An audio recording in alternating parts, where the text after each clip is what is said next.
بسم اللہ الرحمن الرحیم۔ السلام علیکم احباب، آپ تمام دوستوں کو ماوی ٹیوب پر خوش آمدید کہتے ہیں۔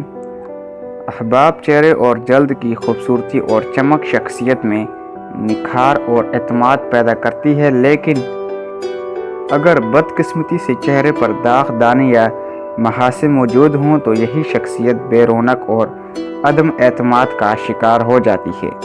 ہمارے ہاں جلد یا چہرے پر داغ دانے یا محاسوں کی شکایت عام پائی جاتی ہے، جسے ایکنی وولگارس کہا جاتا ہے۔ یہ ایکنی کیوں ہوتی ہے، اس سے بچاؤ کیسے ممکن ہے اور اس کا علاج کیا ہے، ان سوالات کے جوابات ہم جانیں گے اس ویڈیو میں۔ اس ویڈیو کو آپ آخر تک دیکھیے گا اور آخر تک دیکھنے کے بعد اپنی فیڈ بیک اس چینل کے متعلق ضرور دیجیے گا۔ دوستو، ویڈیو شروع کرنے سے پہلے آپ سے گزارش ہے کہ اگر آپ نے ابھی تک ہمارے چینل کو سبسکرائب نہیں کیا ہے تو ابھی سبسکرپشن کے بٹن پر کلک کر کے سبسکرائب کر لیجئے اور ساتھ میں دیے گئے بیل آئیکن کو بھی ضرور پریس کیجئے۔ ایکنی وولگارس ہمارے جسم میں موجود سیبیشس گلینڈ کی سوزش کو کہتے ہیں۔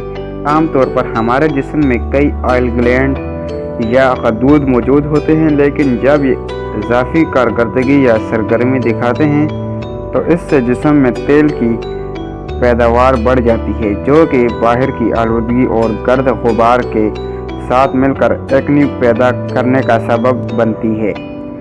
ایکنی یعنی کیل، مہاسے اور دانے ہر عمر کے افراد کو ہو سکتے ہیں، چاہے وہ کوئی بچہ ہو یا بوڑھا۔ تاہم ایکنی یا زیادہ تر نوجوانوں میں دیکھنے کو ملتی ہے، کیونکہ ان کے ہارمونز میں تبدیلی آ رہی ہوتی ہے۔ غیر متوازن ہارمونز کی وجہ سے جلد زیادہ چکنائی پیدا کرتی ہے، جو کہ ایکنی کا سبب بن جاتے ہیں۔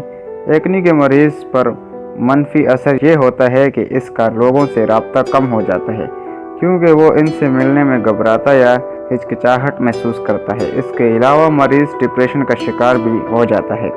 جلدی مرض ایکنی میں یہ بھی دیکھا جاتا ہے کہ مریض کہیں زیادہ تلے ہوئے یا مرچ مصالحوں والے کھانے تو استعمال نہیں کرتا۔ اس کے علاوہ کثرت سے میٹھے یا کولڈ ڈرنکس کے استعمال کی وجہ سے بھی ایکنی کی مرض کا سامنا کرنا پڑتا ہے۔ ایکنی کی 4 اقسام ہوتی ہیں۔ ایک قسم میں مریض کی جلد پر بلیک ہیڈ یا وائٹ ہوتے ہیں۔ دوسری قسم میں یہ ہیڈ تو کم ہوتے ہیں لیکن پیپ والے دانے زیادہ ہوتے ہیں۔ تیسرے قسم میں مریض کو بڑے بڑے گومڑ کا سامنا ہوتا ہے، جبکہ چوتھی قسم میں ان گومڑ کے ساتھ داغ اور زخم بھی ہوتے ہیں۔ ان دانوں کو دیکھ کر ہی پتہ چلتا ہے کہ مریض کو کس قسم کی ایکنی کا سامنا ہے، اور ایکنی زیادہ تر چہرے پر ہوتی ہے۔ ایکنی کے علاج کے حوالے سے ڈاکٹر عبداللہ یحییٰ کا کہنا تھا کہ سب سے پہلے ایکنی کے مریض کو اپنی غذا پر توجہ دینی چاہیے۔ زیادہ مرغن یا مرچ مصالحوں والی غذائیں نہیں کھانی چاہیے۔ ڈیری مصنوعات مثلاً دودھ، دہی، لسی وغیرہ کا استعمال بڑھا دے۔ مریض میٹھی چیزوں سے بھی پرہیز کرے یا کم استعمال کرے۔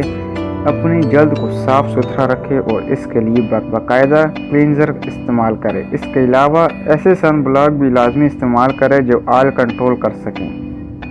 ایکنی کا علاج اس کی اقسام کے مطابق ہوتا ہے۔ بلیک اور وائٹ ہیڈ والی قسم میں صرف کریمیں لگانی ہوتی ہیں اور کسی دوائی یا اینٹی بائیوٹک کے کھانے کی ضرورت نہیں ہوتی۔ اگر پیپ کے دانوں والی قسم ہے تو اس میں دوائی کھانی بھی ہے اور کریم لگانی بھی ہے۔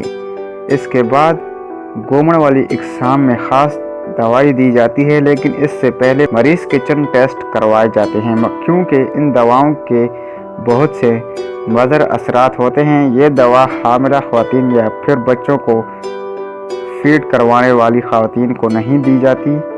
ان ٹیسٹ میں بہت کچھ جانچا جاتا ہے اور اس کے بعد ہی دوا شروع کروائی جاتی ہے۔ ایکنی کے مریض کے اگر بال گر رہے ہوں تو اسے بالوں میں تیل نہیں لگانا چاہیے، کیونکہ یہ تیل بھی جلد میں شامل ہو کر ایکنی کے مرض کو مزید بڑھا دیتا ہے۔